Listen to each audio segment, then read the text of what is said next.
Hi, Girl Scouts. Today you are going to be earning your Make the World a Better Place badge as part of the Daisy Petal Badge set. And so we're going to start off our video like we start off all our videos and all of our meetings, and that is by reciting the Girl Scout law and Girl Scout pledge. All right, so go ahead and repeat after me. I will do my best to be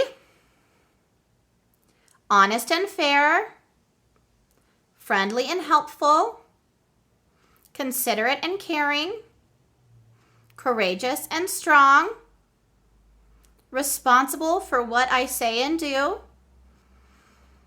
respect myself and others, respect authority, use resources wisely, make the world a better place, and be a sister to every Girl Scout. Now, our Girl Scout promise: on my honor, I will try to serve God and my country, to help people at all times, and to live by the Girl Scout law. Good job, guys. Okay, so we, like I said, are earning our Make the World a Better Place badge. And making the world a better place, that's kind of a big thing. But the great thing about it is that there are so many ways that you can make the world a better place. You can make the world a better place in little itty bitty ways, and you can make the world a better place in really, really big ways. And so we are going to read about a woman. Her name is Temple Grandin. And she made the world a better place for many animals. And she had a big impact on our agricultural department here in the U.S. And showed farmers more humane ways of taking care of their animals. And so we're going to learn about her today in our book. So I am Temple Grandin.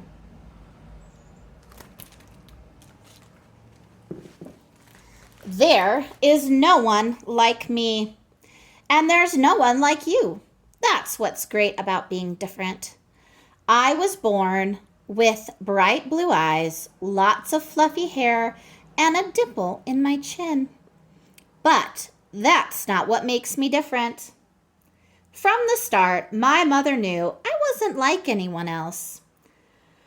Most babies love to look into people's eyes. I didn't like to do that at all. Why won't she look at me? Most babies love cuddling, but I would stiffen and try to pull away. I'm just trying to hug you. Most kids start to talk by age 2. Temple, say something. Maybe she can't hear. Do her ears work? My ears worked fine. I could hear what people were saying, but when I tried to reply, the words just couldn't come out. My only way to communicate was by screaming and flapping my arms. Please, Temple, just tell me what you want. It's frustrating when no one understands you. It made me destructive. As a child, I'd write on the walls, I'd break our vases, I'd chew up puzzle pieces and spit them out. Pew! When I was 3 years old, my mother took me to a doctor. I have autism, but back then, they didn't have a name for it. Being autistic means the way my brain works. I see and I experience things differently from other people. Some sounds feel extra loud to me. Some sights are just too much. Even bright lights or spinning fan can feel too intense. She wants you to shut it off. Which, the music or the lights? All of it. To calm myself down, I'd enter my own little world, focusing for hours on things that I loved.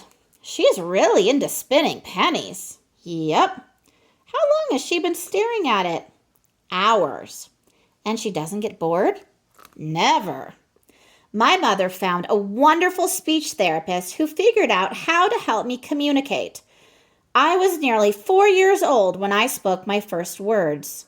Ba, which meant ball. Ba, ba. That's right, Temple, you got it. That's Mrs. Reynolds.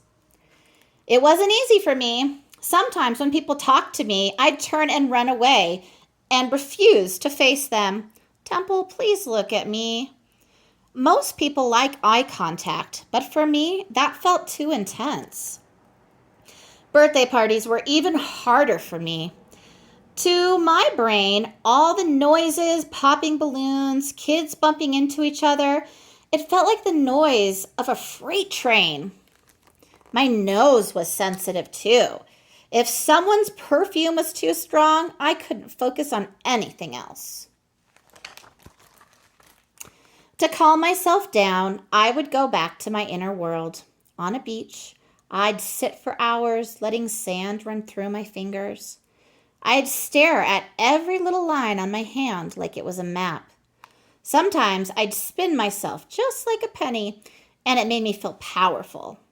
I like when I was in control. But my favorite thing of all was wrapping myself in a blanket and squeezing between the couch cushions. It made me feel safe. The pressure was so relaxing. This was the one hug I really loved. I daydreamed there for hours. At 5 years old, I started kindergarten. I didn't realize it at the time, but my voice sounded rigid. My body movements were sometimes stiff. If someone made fun of me, I'd lose my temper. Ha ha, she sounds like a robot. Be quiet. But, that's the best part but you want to know what the best part about being different is? Sometimes you have the most original ideas. What are you doing, Temple? Making a kite? It doesn't look like it'll fly. We'll see. I made my kite's wings flat, then bent up a little flap on each end. It didn't look like any other kites, but when I tied it to my tricycle, it soared. I've never seen a kite like that. I've never seen anyone like her.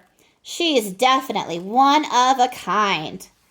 I always loved to build things. My favorite book was about inventors. Cyrus McCormick made a mechanical reaper.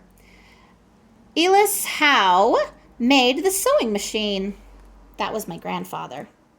I also loved asking questions over and over. Why is the sky blue? How do clouds stay? What are clouds made of? Why is the grass green? Why do the tides go in and out? Everyone's brain works in its own way. Some people learn by reading, some learn by listening, some by doing. My brain sees the world in pictures. When I read, I turn written words into colored movies.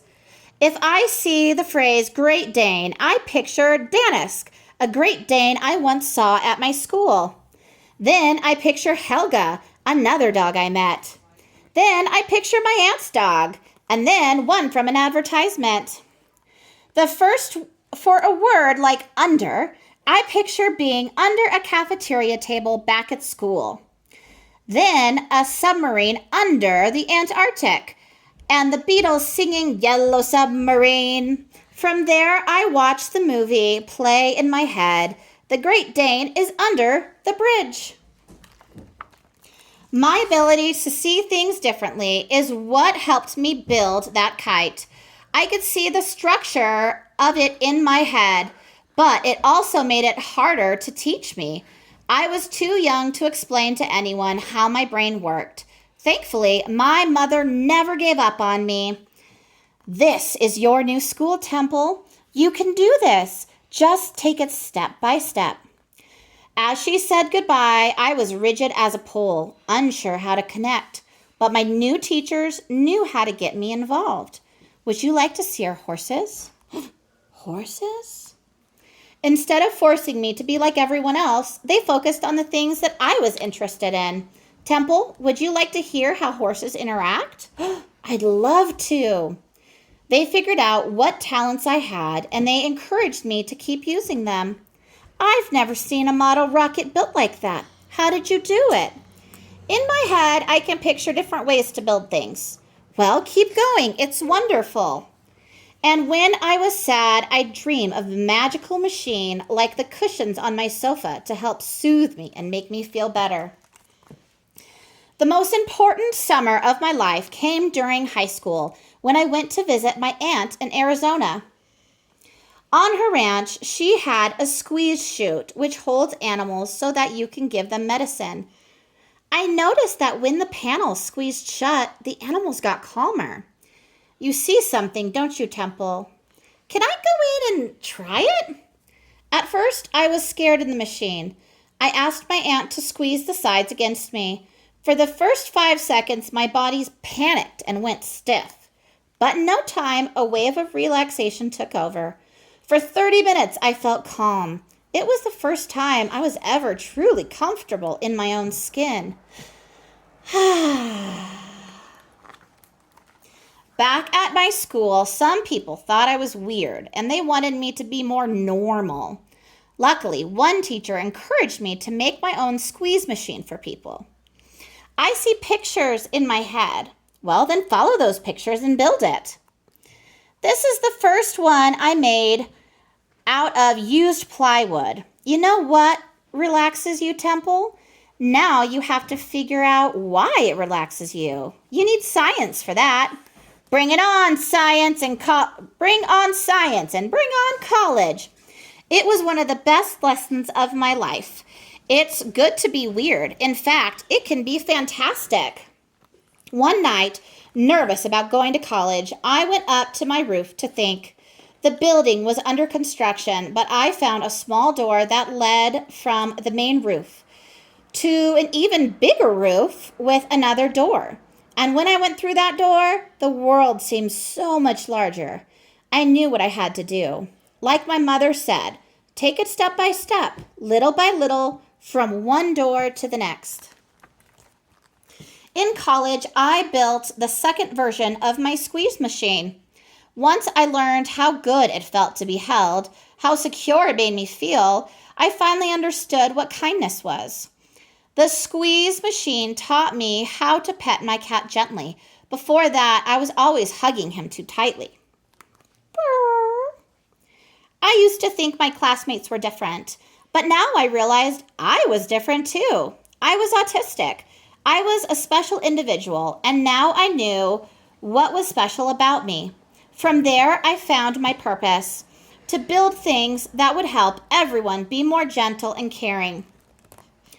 I got to work. As a cattle chute operator, I started studying animal behavior. I realized when I put my hands on the animal, I could tell what it was going through. This cow's scared. I can feel its nervousness. I also understood that the right amount of firm pressure could really calm you down. I felt closeness to this steer. I wanted to help these animals. I'm here. I'm here. There you go. I'm here for you. To figure out why animals were upset, I'd kneel down and get their perspective. The animals keep bumping into each other and getting hurt. We don't know what to do. I'd try to look at the world through their eyes. I'd study them for hours and hours.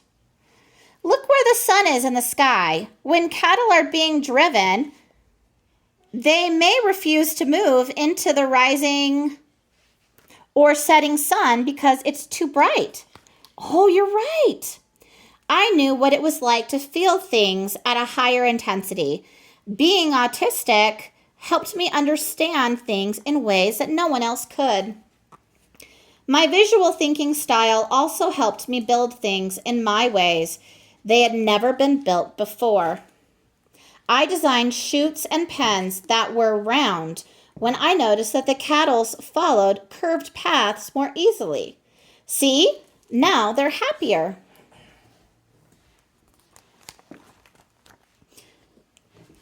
One time, we were trying to figure out how to get the cows to walk down into a bath that gets rid of all the bugs on them.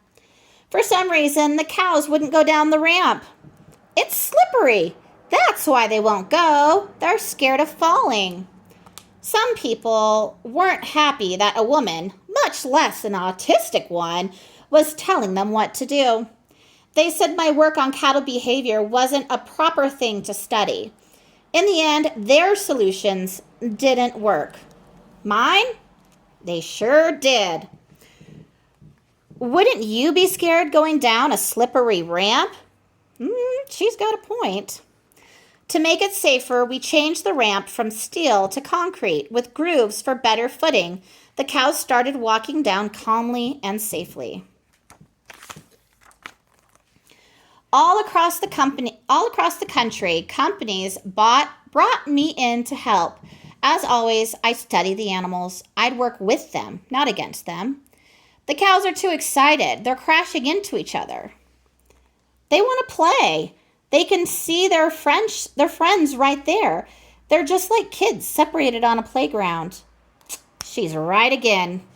Over and over, I proved that these were thinking creatures with real feelings. I love you too. Once they built a fence, the cows calmed down. From there, I took my message around the world, reminding people that if you want to understand the autism spectrum, you need to also understand the gifts that it can bring. I value my ability to think visually, and I would never want to lose it. In my life, people thought I was different. They were right. I wouldn't want to be anyone else. I only want to be who I am. Being different lets me see things in a new way. It lets me see beauty that others miss. It lets me prove to the world that there's always another perspective. It can be hard to try something new, but there are times when you'll be nervous or things will be too overwhelming. It's okay to feel that way. When it happens, just start with a small step. Then take another and another, one by one, little by little. When you do, you'll make a beautiful new path that is uniquely yours. So her study of cattle behavior changed the way people work with animals. Half of the cattle, which means cows, in the United States and Canada are handled in equipment she designed to treat them more humanely. She's now Dr. Temple Grandin and is an author, scientist, and professor. Time magazine listed her as one of the top 100 most influential people of the world. 1 in 59 U.S. children has been identified as being on the autism spectrum. Einstein was also a visual thinker. She keeps a picture of him in her house. Dr. Grandin still gets bothered by loud noises and the itch of pants. She still needs quiet time. We need people who are different. The world doesn't get better by doing things the same way. It gets better by creative and unconventional thinking. We all have gifts to give. Share what you have with the world. Share the things you love. There's not just one right way. The world is more beautiful for it. I am Temple Grandin, and I am proud to be different. So these are pictures of the real Temple Grandin. So there she is. That's her as a baby. And her working with the cattle. And then her inside of the squeeze machine. Okay, I absolutely loved that story of Temple Grandin. I had heard of her before, but I hadn't really gotten to know what she did. And it's amazing how she used the special gifts that she has to make the world a better place, especially for animals. And so what we're going to do now is for you to earn your Making the World a Better Place badge. You are going to go out into the world and make the world a better place. So you are going to pick 2 of these activities. You do not need to do all of the activities. You just need to pick 2 of them, okay? And so the first activity is you can take a garbage bag and go walk around your neighborhood and pick up trash until the bag is full. You can also walk along the Boise River, or you can go to your school. You can go anywhere you'd like to pick up trash, but I'd want you to see if you can pick up a whole grocery bag full of trash. The second activity is you can go through your toys and pick out all the toys that you don't play with anymore, or maybe that you've grown out of. And you and your grown-up can take those toys. They can be toys, they can be clothes, things that you have around the house, and go donate them to the Idaho Youth Ranch. I said specifically the Idaho Youth Ranch because when you donate things to the Idaho Youth Ranch, what they do is they sell those things, and then they take the money that they earn from selling your donated items, and they invest it into our communities, and they invest it into the Idaho kids and families. And so it helps people right here in our own community. So the third thing that you can do is you can make a tie blanket. So what you would do is you could do 1, you could do 4, you can do 5. So you go and you get 2 yards of fabric and you cut it in half so that you have 1 yard of fabric, and then we have another yard of fabric. And you want to specifically choose fleece fabric, and you put them on top of each other, and you cut little lines all around the square. And then you go through and you tie those lines together so that the 2 pieces of fleece are tied together and create a blanket. So if you can do 1 or however many you want, and take those and donate them to the Idaho Humane Society so that doggies can have a soft place to lay, so they don't have to just lay straight on the hard bed or the ground. That would make a big difference to the doggies and the kitties at the Idaho Humane Society. Another option would be to get a box of granola bars, female sanitary supplies, new socks, or if you're in summer, you can get popsicles. If it's winter, you can get ham warmers. Whatever you'd like to do, those are the things that are usually needed the most by our homeless community. But if you would take them, so if you could collect 1 item, or you could collect all of the items and take them down to Interfaith Sanctuary, or if you're not comfortable going down to Interfaith Sanctuary, or you can't, let me know and I can either pick them up from you, or you can drop them off at my house. I volunteer with Interfaith Sanctuary a lot, and I go down there quite often, and so I can go there and donate them for you as well. But Interfaith Sanctuary is a really awesome shelter for people who don't have homes, and they accept you no matter what. You're not required to do anything. You are given love and shelter and food just because you are in need, not because you do anything. And it's just a really awesome resource to our community. And by donating to them, you would really help people in our community. The next thing that you can do is you can go through all of your old books. Find any books that you have read, but you don't necessarily want to keep, or books that you've outgrown, and take them to your local free little library. You can either drive around your neighborhood and find one, or you can search. If you and your grown-up go online, you can go to www.freelittlelibrary.com, and it'll give you a list of all the free little libraries in our area. And if you could take those books and bring them to a free little library, that way you're sharing with others. And especially books are so good because they help open your mind and help you learn new things, which makes the world a better place. The last option is to grab a reusable shopping bag that you already have. And the next time you go grocery shopping, bring your reusable shopping bag and use that instead of the plastic or the paper bags. Or if you don't have any reusable shopping bags, Get a couple when you're at the grocery store. Almost every store has them, and use those instead of plastic or paper bags. And then make sure that the next time you go shopping, you bring them with you so that you don't have to keep adding to our trash. And so those are your options. And so, like I said, pick 2 of them and complete them.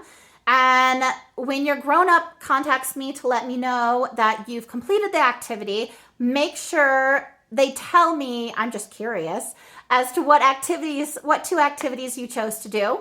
And yeah, and after you finish those activities, then you will earn your Make the World a Better Place badge. So thank you so much, girlies, and we'll see you in the next video.